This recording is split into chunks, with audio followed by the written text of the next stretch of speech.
ನಲ್ಮೆಯರೇ, ಎಲ್ಲರಿಗೂ ನಮಸ್ಕಾರಗಳು.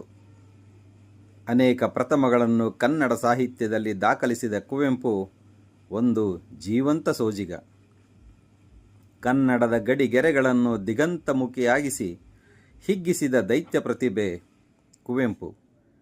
ಕನ್ನಡ ಸಾಹಿತ್ಯದ ಕ್ಷಿತಿಜದಲ್ಲಿ ಕುವೆಂಪು ಕಾಣಿಸುವ ಮೊದಲು ಅದು ಬಂಜರು ಭೂಮಿಯಾಗಿತ್ತು. ಹಿಂದಿನ ಸತ್ವವೆಲ್ಲ ಸೋರಿ ಒಣಗಿ ಬೋಳು ನೆಲವಾಗಿತ್ತು. ಅಂಥ ಪರ್ವ ಕಾಲದಲ್ಲಿ ಕನ್ನಡಕ್ಕೆ ಕುವೆಂಪು ಪ್ರಾಣವಾಗಿ ಬಂದರು. ಹಿಂಡ ನಗಲಿದ ಒಂಟಿ ಸಲಗದಂತೆ ಹೊಸ ಹಾದಿ ಹಿಡಿದರು.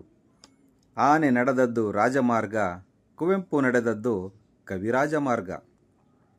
ಅವರೊಬ್ಬ ದಾರ್ಶನಿಕ ಕವಿ. ಅವರ ಚಿಂತನೆಗಳು ಅನುರಣಿಸುವ ಮೂರು ಮಂತ್ರಗಳು ಮೂರು: ಸಮನ್ವಯ, ಸರ್ವೋದಯ, ಪೂರ್ಣದೃಷ್ಟಿ.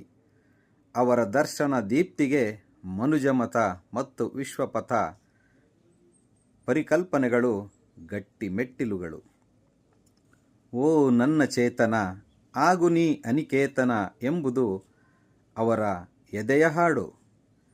ಅವರ ಕಾವ್ಯ ಸೃಷ್ಟಿಗೆ ಪ್ರಕೃತಿ ಒಂದು ಮುಖ, ಆಧ್ಯಾತ್ಮ ಇನ್ನೊಂದು ಮುಖ. ಗುರುವನ್ನು ಅಂತರಂಗದಲ್ಲಿ ತುಂಬಿಕೊಂಡು ಸೃಷ್ಟಿಯಲ್ಲಿ ದೇವರನ್ನು ಕಂಡರು, ಗುರುವಿನಿಂದ ದೇವರೆಡೆಗೆ ನಡೆದರು.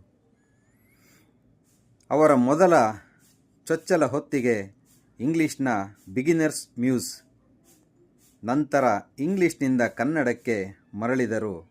ಮತ್ತೆ ಅತ್ತ ಹೊರಳಲಿಲ್ಲ.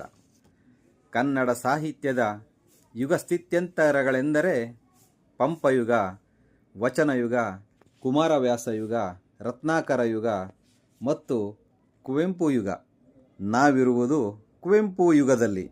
ಎಲ್ಲರಿಗೂ ಕುವೆಂಪು ಅವರ ಜನ್ಮದಿನದ ಶುಭಾಶಯ.